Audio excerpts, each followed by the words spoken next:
kasaysayan, kababalaghan at iba pa ating tuklasin dito sa Historiador.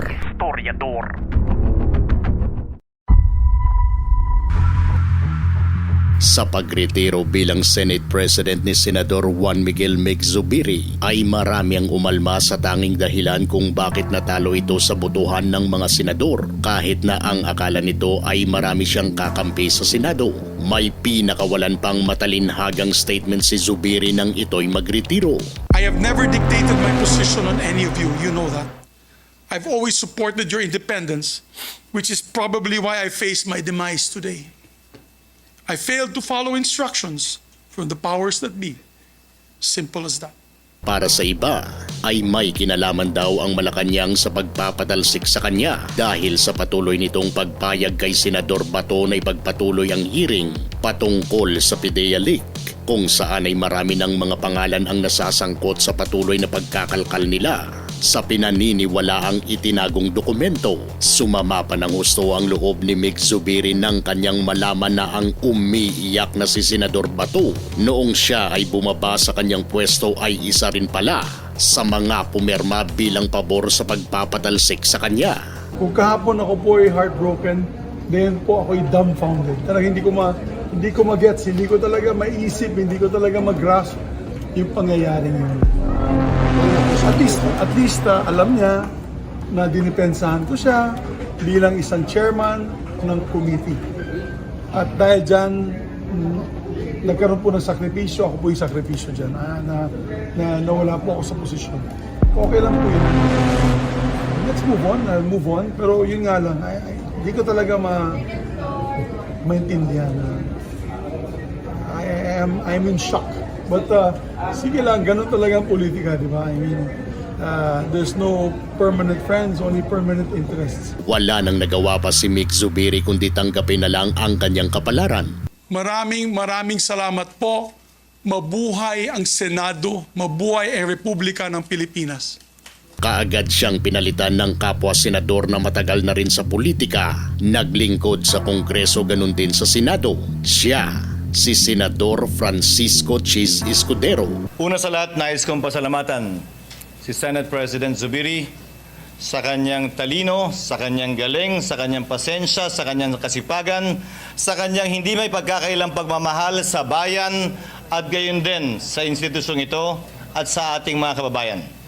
Hindi matatawaran at hindi kayang sabihin sa maikling talumpati ni Senate President Zubiri ang lahat ng mga tagumpay na nakamit niya sa loob na mahigit 2 taon at gayon din lahat ng mga pagbabagong nagawa niya sa loob at labas ng bulwagang ito.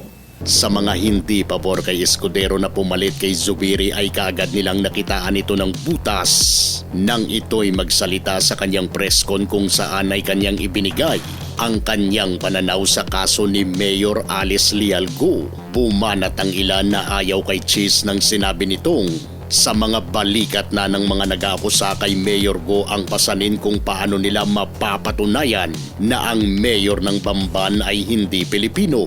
Oo, may rason para mag-alanganin tayo, pero yung presumption ay nananatili pa rin. Siya'y nakatakbo, siya'y registered voter, may passport siya, na Pilipino siya, nasa nagsasabing hindi, napatunayan yun.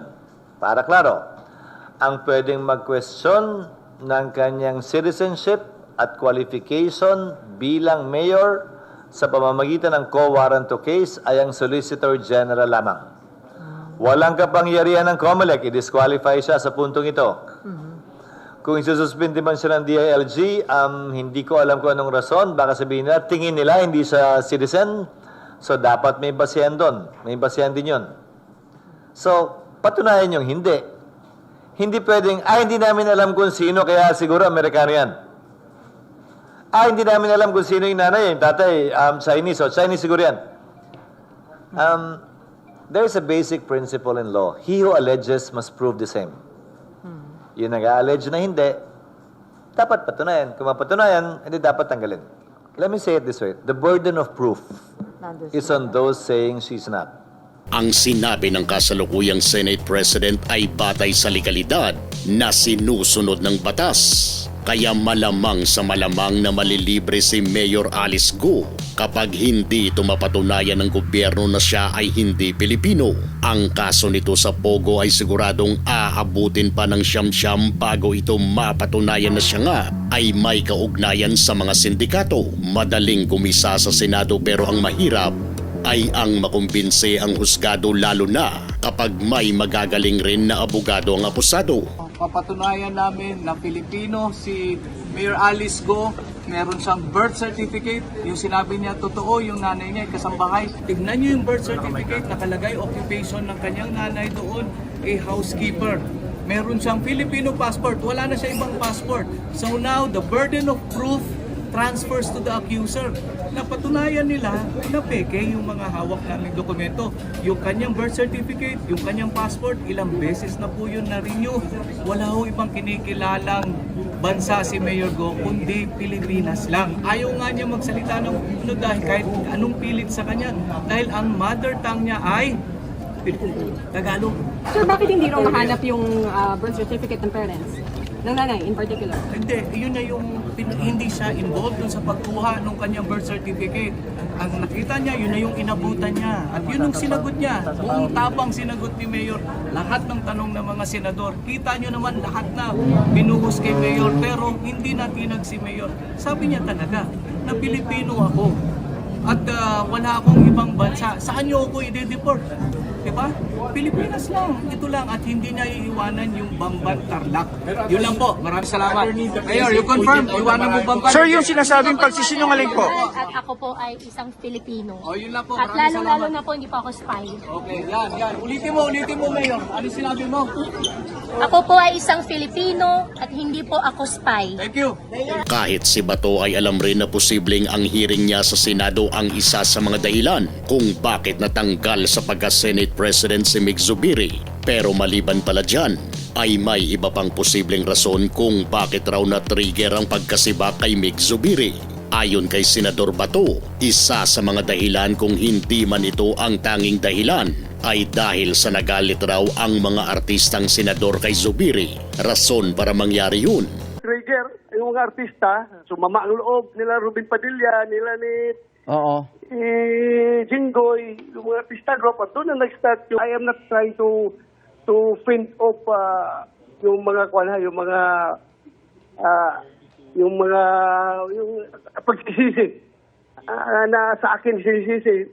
Kung yan ang tingin nila na yung PDLX, din so be it kung yan. Pero gusto ko lang mag-share sa inyo na informasyon na nag-retrigger uli itong pag-alis kay Senator Megs nung nagalit yung mga artista. Sa maalala, ay medyo nagkainitan sa Senado si Mig Zubiri at Bong Revilla dahil sa komento nito kay Revilla na ito raw ay dumalo naman sa isang pagtitipon kasama ang presidente kahit na may iniinda ito sa paa. Dahil sa muling pagbuka ng inoperahan nitong sugat, hindi pabor si Mig Zubiri na dumalo ito sa kanilang sesyon online dahil ayon sa kanya, ang mga pinapayagan lang raw ay ang mga katulad lang sa COVID at ilan pang sakit na dala ng virus. The rules is very explicit. We only amended the rules for online sessions for COVID infected individuals or those that have contagious diseases, COVID, TB, Ebola, pagkaganyan. He attended a political party rally in Manila Polo Club, was seen by everybody standing beside our president, and therefore he seems fit to be able to join us. And he joined us last Wednesday. To be very fair about it, he did join us last Wednesday. So I leave it now to the majority leader to make the rule. Hindi ito pinalampas ni Revilla at sinagot ang sinabi ni Mig Zubiri. Hindi po tayo nagpapaawa dito, no?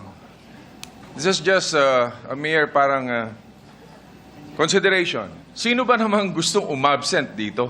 That's why I want to be online.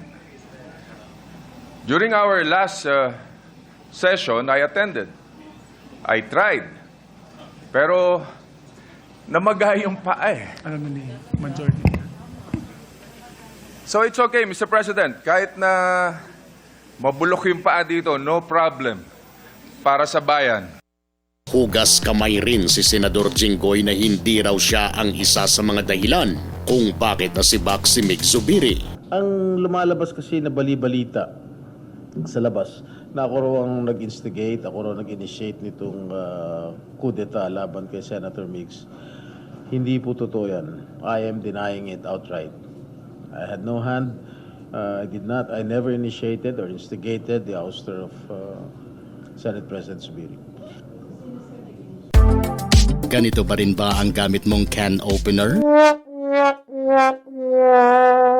Maliban sa mahirap gamitin, mukhang delikado pa ito. Palitan na yan ng bago. Eto, ang mas maganda. Mura na. Safe pa. Ang dali lang nitong gamitin. Sa konting ikot lang, ay bukas na ang dilata. Mura lang yan, kaibigan. I-click mo na ang link sa description ng ating video para sa iyong order. Bakit kaya palagi na lang magulo sa ating gobyerno? Ang inaasam-asam na pagkakaisa ay palaging napakahirap makamtan. Paano pa natin maaasahang mariresolba ang mga problema sa ating bansa kung tayo mismong mga Pilipino ay hindi nagkakaintindihan?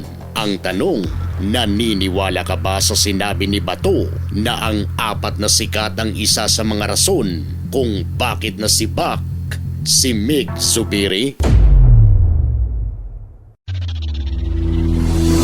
Kung gusto nyo ng mga ganitong klaseng videos, panoorin, pindutin ang notification bell, mag-subscribe at i-share sa mga kaibigan. Maraming salamat po hanggang sa susunod dito sa Historiador.